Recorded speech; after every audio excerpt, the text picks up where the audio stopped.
Pass along when you're ready. Thank you, Judge. Good morning, sir. Good morning. So what I want to start with is I received a few different reports. So if I showed them to the prosecutor, I just want to approach and confirm whether or not these are your reports. Is that okay? Sure. Okay.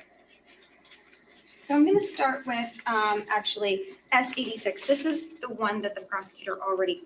That's mine. Yeah, this is yours, right? Yes. And it says at the bottom, the date of the report is 11/28 of 2018. okay. So this was written about 8 days Yes, ma'am. later. Okay. It's finalized 8 days later. Yes. Okay.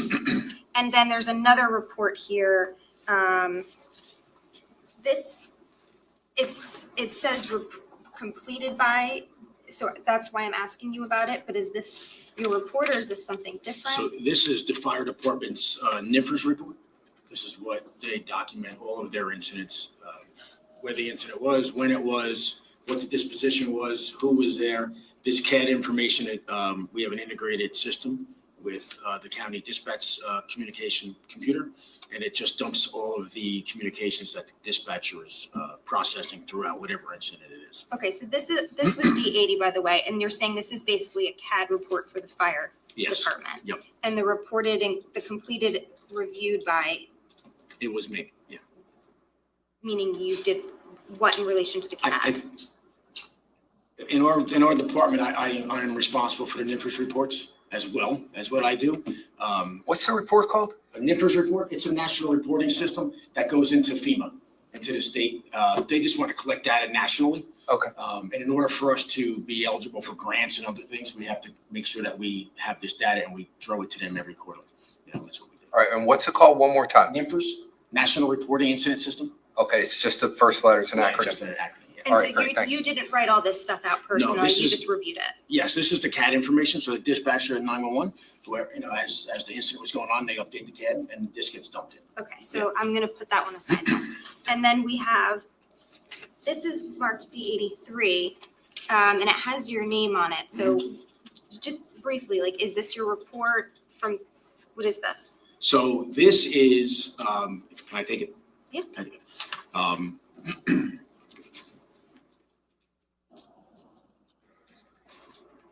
So what I did, I've never been in this situation before. This is the first trial that I've been involved with in my years of doing this. So then let me ask you this before you say more. This Is is this just- something that you wrote specifically for this case? Yes. And when did you write it? Right after I was contacted by the prosecutor's office that we were going to have a pre-trial meeting. Okay, got it. All right. So this was written more recently. Yes, ma'am. And then what about this one? This is D82, Okay. and it has your signature Yeah, on it. so my signature was after the fact. That was a couple of weeks ago, or a couple of months ago. This should not have been part of this packet, and I'll explain what this is. So when I was prepping to meet with Mrs. Wallace and Mr. Decker, I had never been in this situation. I had no idea what my report was going to be used for. I wasn't sure if I was going to be used as an expert witness or just an informational witness. So what I did was I threw my report into an AI, and I had it generate questions for me based on what my report said.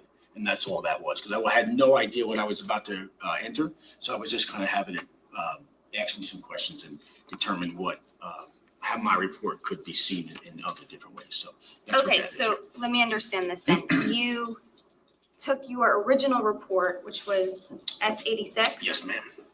You uploaded it to like a chat GPT, Mhm. Yep. and then you asked it, what was the prompt? You asked it to do what to create this? My prompt, I don't remember what the prompt was exactly, but it was something along the lines of, if you were a defense attorney, how would you review my supplement report? And all those popped out. Okay, so you prepared this in anticipation of potentially being cross-examined? Is that what you were saying? To a degree, yeah, maybe. Oh, okay, and then you gave it to the prosecutor? I didn't mean to give it to the prosecutor. Yeah, that was, when I went to the meeting, I gave her another report, not because it was so long ago. I had no idea what they had and what they didn't have. So I gave her a copy of my report, and this was in the packet that I gave her. Yeah. Okay, it has your name on it though, After the right? fact, yes, after the fact, I believe she had found it and said, "Is this yours?" I said, "Yeah." So there was no marking on it, so she had me sign it for me to confirm that it was actually my piece of paper. Okay. Yeah. All right. Thank you for clarifying. Okay. So when you arrived on scene, you were called to the scene. Do you recall approximately what time you got there? About 5:30? Around 5:30. Yes, ma'am. And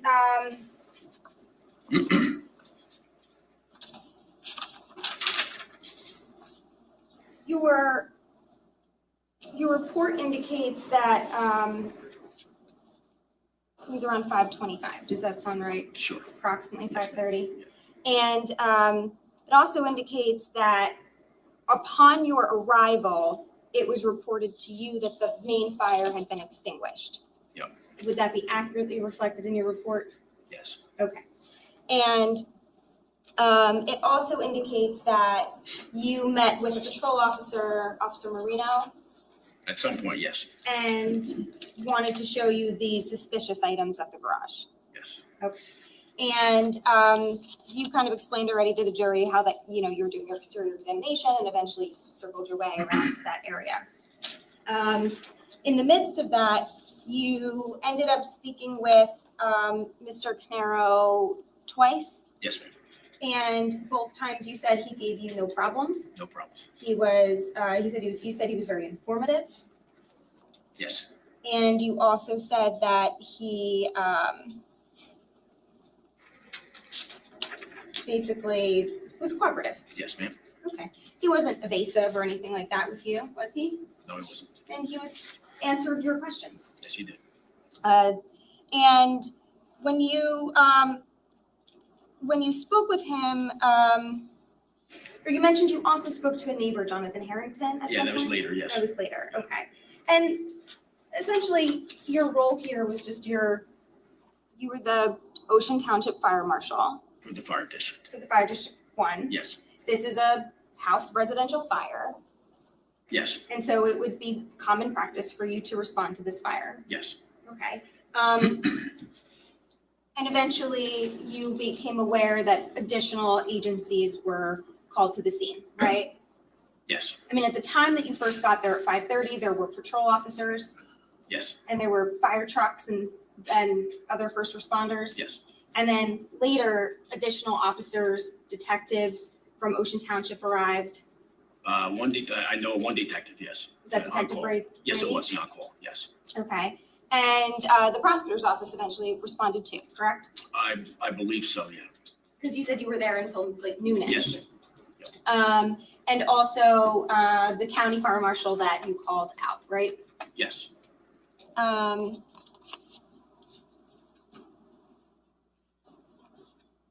And you mentioned on direct that someone had told you that Mr. Caneiro had a burn mark on his hand, Yes. and that you asked him about it, Yes. but he said he hit it on something. Yes. And you took his word for it, you said? Yes, ma'am. So did you look at his hand to kind of assess for yourself whether?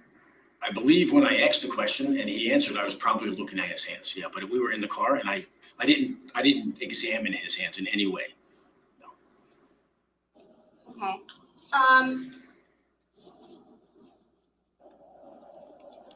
So I'm gonna show you again what was marked as D82. Okay. And I have a question about it because here, this is what you signed, right? This was the AI report. Yep. That you were accepting for preparation, I was just using it as a resource. using it as a resource.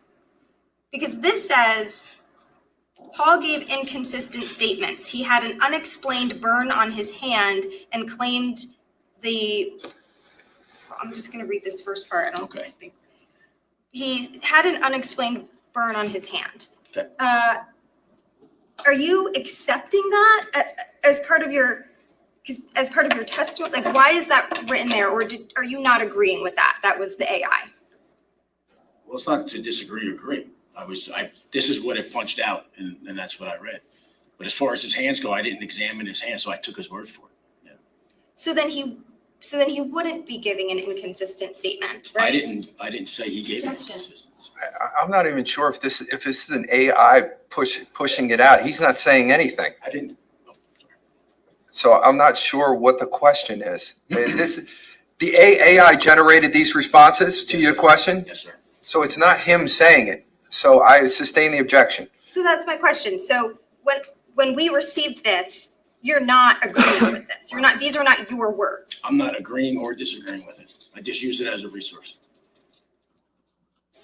You're not disagreeing with the fact that Paul gave an inconsistent statement? Objection. I don't think he gave me an inconsistent statement. He answered it.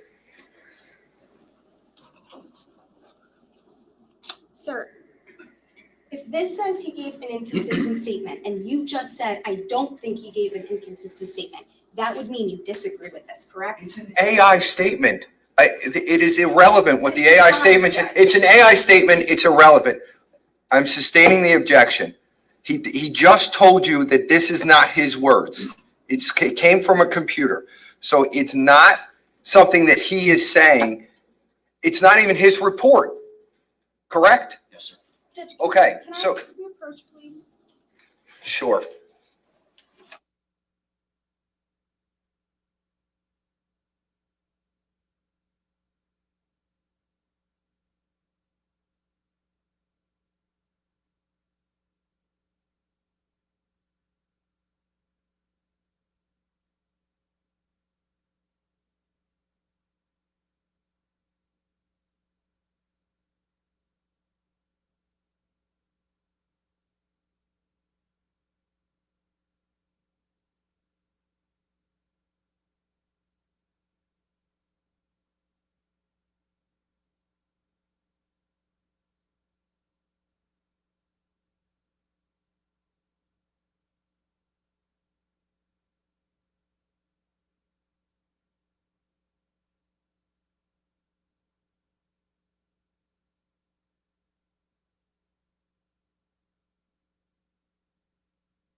To be clear, that is sustained. We'll move on.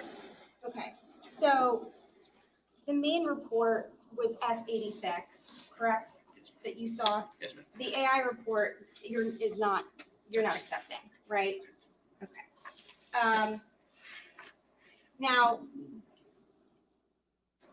when you were on scene, so circling back to the hand injury, so was it your impression then that Mr. Caneiro was being truthful and honest with you when he said he hit it on something?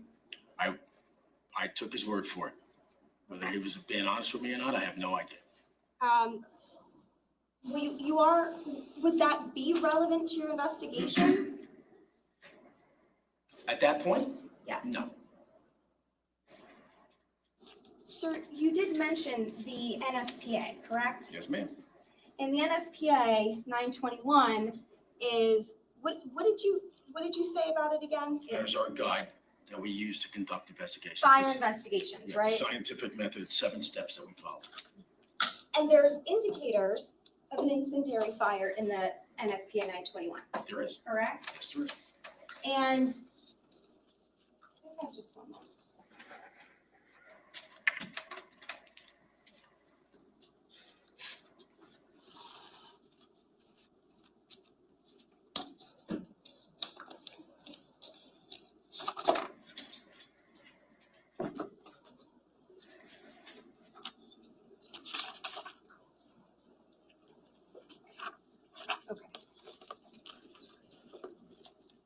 Sir, I'm holding up a book. Do you recognize this as the NFPA 921? Yes, 24 edition. And to be clear, did you rely on this in conducting your preliminary investigation in this case? I use it as a reference, yeah. I did.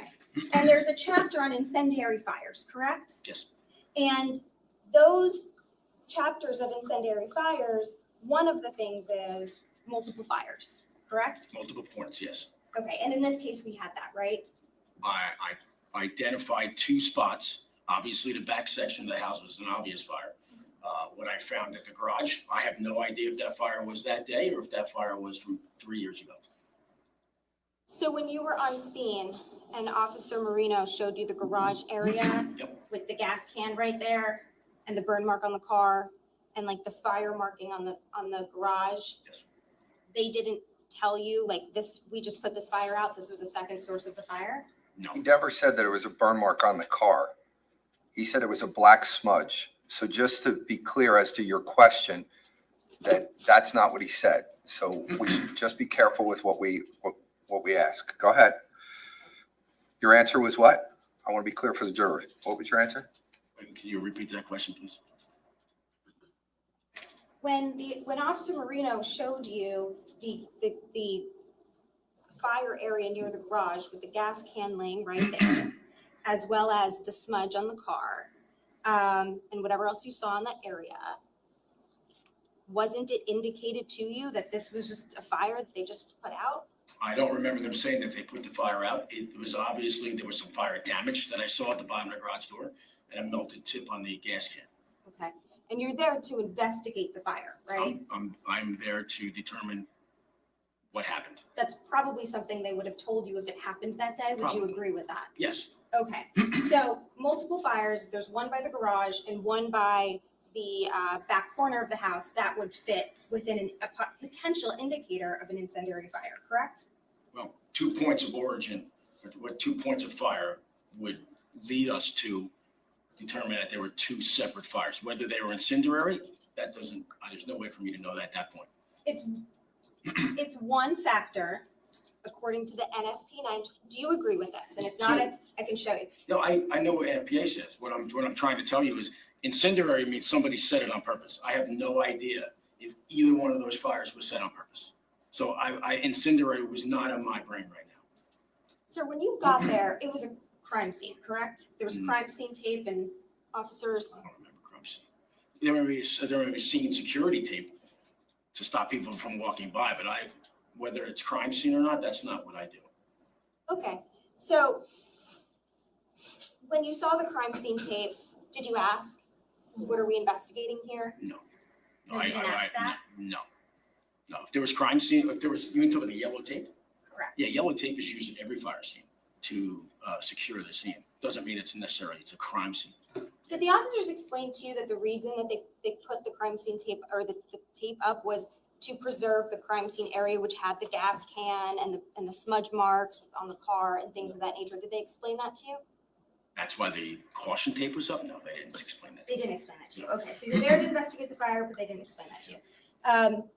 Back to the NFPA, the incendiary fire, which as you indicated is an intentionally set fire, right? And there's a chapter, it's chapter 23, and it describes what factors you can consider when determining whether a fire is potentially incendiary, correct? Yes. Okay, we already discussed one of those factors. Another factor is the presence of ignitable liquids in an area of origin. Yes or no? Yes. Okay. And in this case, there was a gas can with gasoline left in it. Are you aware of that? I believe that I was told that there was some fluid in the can. We Okay. did not know how much. Okay. Some fluid in the can, right? So what we have is the presence of ignitable liquids in the area. Yes or no? That could be water in the can as far as I'm concerned. It could be water in the can. Oh, okay. So the fact that there's a gasoline can with a burnt nozzle, does that indicate to you that if there's a presence of ignitable liquids in the area? No. Okay. And what about, did you have an opportunity, you said you did an exterior investigation? Yes, ma'am. And did you notice the well window by the basement? I knew that there was a window in Okay. that area. You were, that it was broken? I don't remember if it was broken. You don't remember seeing during your exterior examination whether, and that's where the fire was, right, in the basement? The fire, I don't know if the fire started in the basement or the fire started outside. I didn't do the investigation. All I can tell you is that I identified fire damage on the exterior and the fire damage on the interior of the house in that area. Okay. Another indication is burn injuries. Yes or no? Yes. Okay. So when you're investigating whether a fire is intentionally set, one of the things you look at is whether there are any injuries of burn, correct? Yes. Okay. And here you have information that Mr. Caneiro may have a burn mark on his, or burn on his hand, and you ask him about it, yes or no? Yes.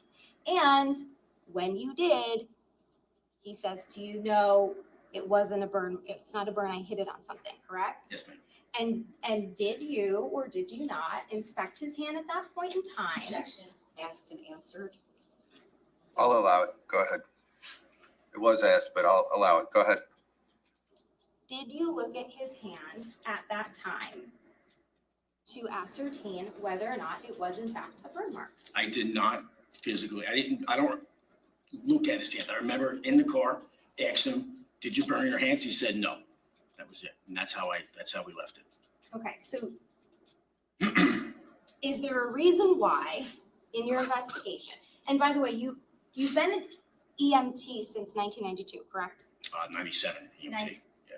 97? 97 was the EMT. Okay, so 1997, you've been an EMT since then? Mhm. What does EMT stand for? Emergency medical technician. So you're trained in recognizing injuries and treating them. Objection, Tell me. what is the relevance of this? I'm not really sure where you're going. He's saying it's not a burn mark and he didn't look at the hand. So trying to establish a foundation for him being an EMT to know what's on his hand when he says he didn't see it, I'm not really sure. So I'm going to sustain the objection.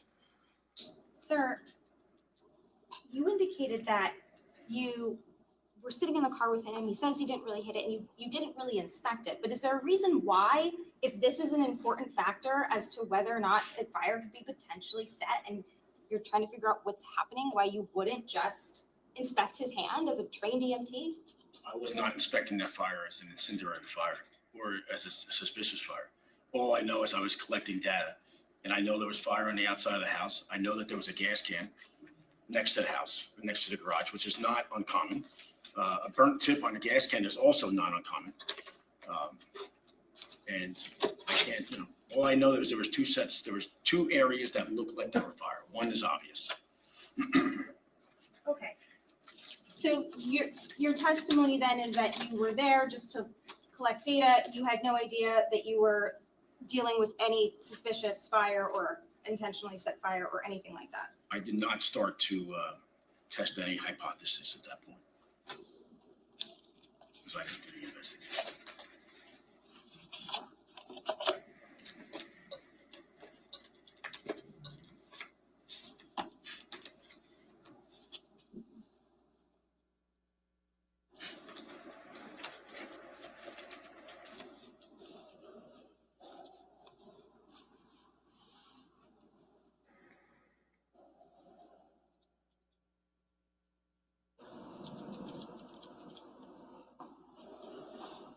So if you're not investigating a suspicious fire, is there a reason why, when you're speaking to the other officers on scene, you say, who was running around with the gas can? The father? Why did you say that then? I don't remember saying that.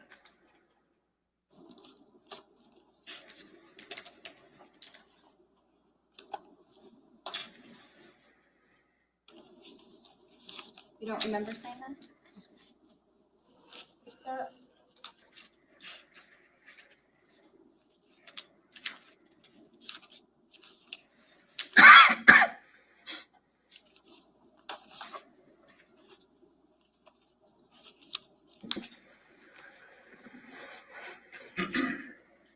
I know, thank you. approach you with what's been marked for identification as D103. This is a transcript of when you were on scene. Their officers weren't body-worn cameras, correct? Yes. And when the officers are wearing body-worn cameras, you understand that means that they're recording what's happening. Yes. Right? Okay. And during the course of you being on scene, you spoke to a variety of officers that were uniformed, correct? Yes. Okay. So I'm going to show you a transcript of one of the body-worn camera recordings. And as you can see, there's a legend on the front. And FMF stands for Fire Marshal Flanagan. That's you, correct? Yes. Okay, so I'm just going to direct your attention to this page here, and specifically line 9. And if you want to just read that and then look up. Sure. Yeah. How old are the kids? Who was running around? No, sorry. I'm Read it to yourself I'm sorry. and then look I up. apologize. Okay. Okay. So does that refresh your recollection as to why you said who's running around with the gas can? The father? It doesn't, I don't recall that at all. You don't recall saying that? No. Okay. I said it obviously, but I don't recall. I don't know why I would say it. Whose body worn camera was that, just so we're clear? It's, Marino's. Marinos, thank you. It ends in 734. Okay, thank you.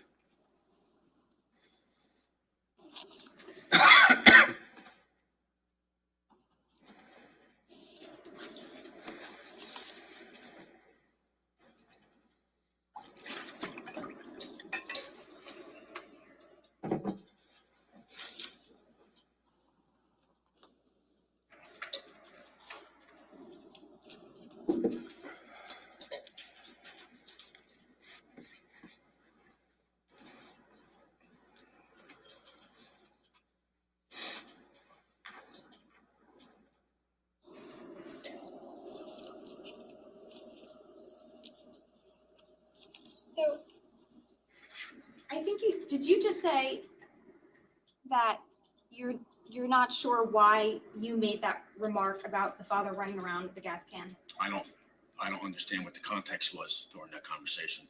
Okay. Well, let's break it. There's a gas can, right? You took photos of it. I did. Correct? I did.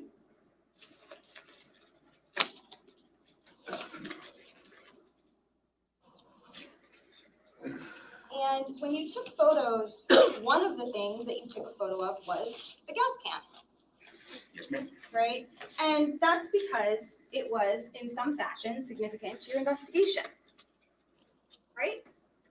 It was mentioned and I documented it. You document, well, you're not documenting random things, right? You're documenting the things that are relevant to your investigation and why you were there, correct? What I'm being told, I'm documenting, yes. And what I see, I'm documenting. Being told by whom? By the police officer. By the police officers. Okay. So the police officers are telling you what's important to document and you're documenting them. They're not saying what's important to document. They're just telling me that these items are there and I should look at them. And are you surmising that what they're telling you is important or what they're telling you to document, it's because it's important to them? Could be. Yeah. That happens all the time. Right. So they tell you to take a photo of the gas They can. did not tell me to take a photo of the gas can. No, you wanted to take a photo of the gas can? I took a photo. I documented what was on that side of the house. Okay. And you actually took several photos of the gas can, correct? I believe I took 2. One was lying on its side outside the garage and one was standing up inside the garage. Okay. And when you took those photos,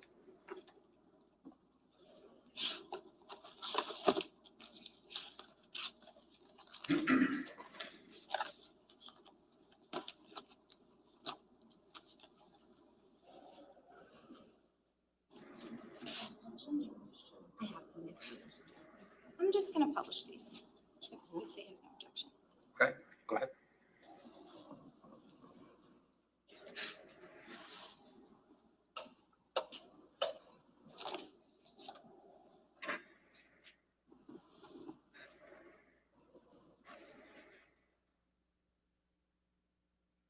Okay, that's the first photo. Oh, and I'm sorry, this is D1-72. So this is the first photograph of the gas can you took, correct? Yes, And it's a smaller gas can, right? Yep. With, Yes. and it shows the nozzle, which is, maybe it's difficult to see in this photograph, but you acknowledge that it's burnt, correct? it's melted. Melted because it's burnt or melted for some other reason? It's melted because it was hot at some point and the plastic melted. I have no idea how it was melted.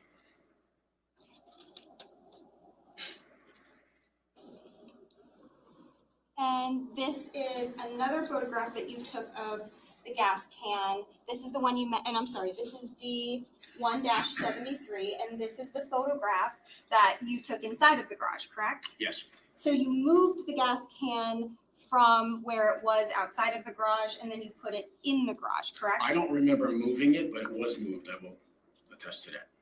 I don't know if I did it or somebody else did. You don't recall who moved it? I do not. Okay. And then here's where the area was where that small fire was, Yes, correct? yes. And then I'm going to show you what's been marked as D1-75. And this is another photo of the gas can in the garage from a different angle, correct? Yes, ma'am. Okay, so this is, can we agree this is the third photograph that you took? Yes. And then I'm going to show you what's been marked as D1-74. And this is the fourth photograph that you took of the gas can from another angle in the garage, correct? Yes. Okay. So if no one told you to take a photograph of this gas can, and to be clear, this is the same gas can in all four photos, right? Yes, ma'am. And no one told you to take a photo of the gas can, you decided that you wanted to because it was part of your investigation. Okay.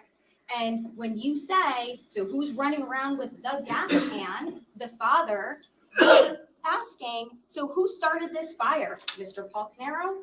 Or are you, that's what you're asking. I could have easily been asking a question of a comment. So somebody could have said something to me and maybe I asked them to just repeat what they said.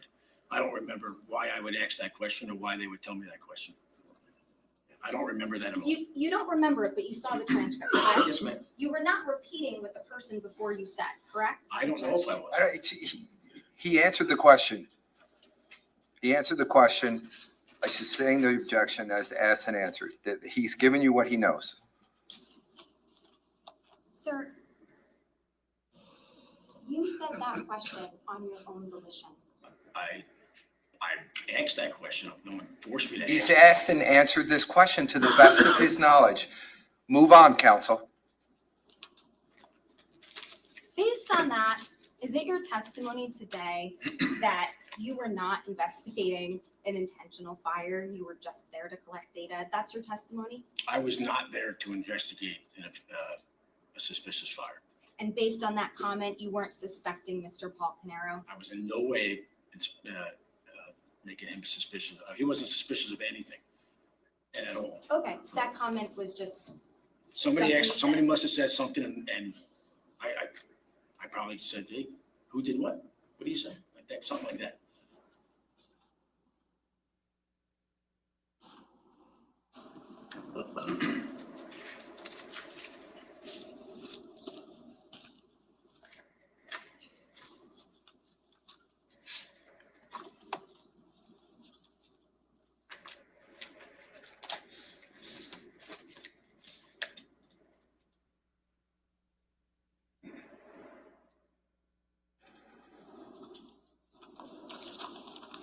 sir, you said that in response to a discussion about who was home. And I told you, please come up here.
So I'm sustaining to the objection to that specific question. You can ask another question. Go ahead.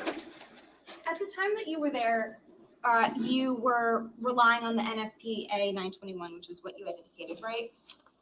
Every incident, we use that as a guide. Okay. And so again, we talked about the indicators of incendiary fires. Yes, ma'am. Okay. And so you had those in mind at the time that you were investigating this case? Did I have all the points from the book in my head? No, that's You not had what I was not investigating an incendiary fire. So it wasn't even on my mind. Okay, so then you, being the fire marshal called to the scene, talking to all of the officers and everyone else who's on scene, and them showing you all of these items by the garage and insisting that you look at them and that you're taking photos of, at no point were you investigating an incendiary or intentionally set fire. Objection. Sustained. You added facts into that question that were not testified to. So sustained. You can ask the question differently.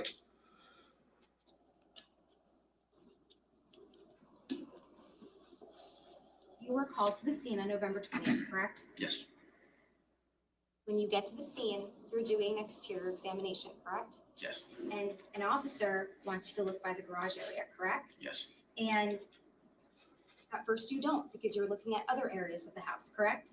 yes, And you testified it was something about a gas can, right? That's what Yes. he originally told you. yes, ma'am. And eventually you make your way to the garage and now you're being shown the items, Yes, correct? yes, And it was, correct me if I'm wrong, on direct testimony, you said they were asking you to come again to the garage area and you said, okay, well, that was my last stop anyway. I was about to be there. yes, ma'am. So that was 2 times that they were asking you to come to the garage area to see what was there. Yes, ma'am. And when you got there, they showed you the gas can, correct? Yes, And at some point you took 4 photos of it, different angles. yes, ma'am. And then they showed you the smudge mark on the car, correct? Yes, And you had multiple discussions with multiple officers and you mentioned that there was the caution tape, correct? yes,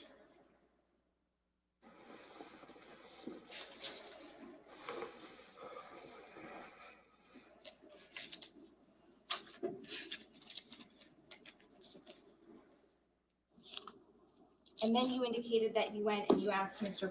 Caneiro some questions yes, at some point, yes, twice, right? yes, ma'am. And you wanted to ask him specifically whether he was aware of the gas can, Yes, right? yes, ma'am. Okay, did you ask him whether he was aware of the gas can because that was significant to your investigation? There was a documented gas can by the garage. And like any other thing, I would ask him, because there was so much interest in this gas can, I said, are you aware that there's a gas can by the garage? And he was not aware of gas can.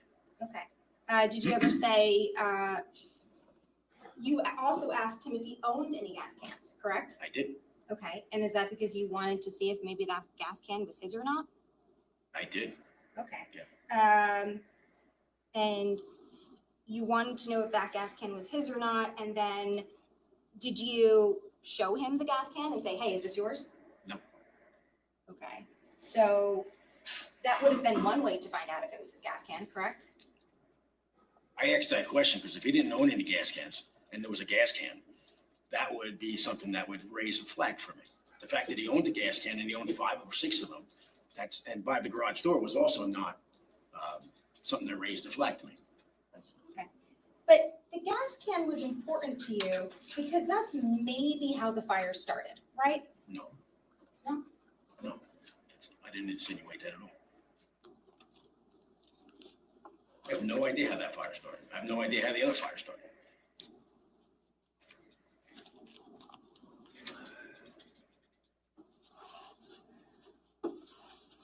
All right, ladies and gentlemen, I went past my time for the mid-morning break, didn't I? Are you gonna, I see the finger. Oh, yeah, I deserve it. All right, so I'm gonna give you your mid-morning break. It's now 10:20. We'll bring you back at around 10:35 or so, maybe a few minutes after, just to make sure everyone has time to use the bathroom. Don't discuss this case. Don't do any research. We'll come right back out.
physically work. So Some medications. Do you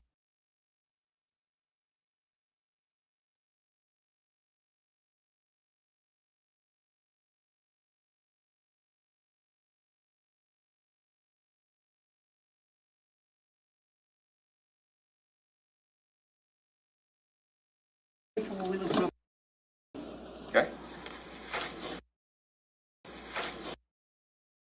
When you said smudge, and you said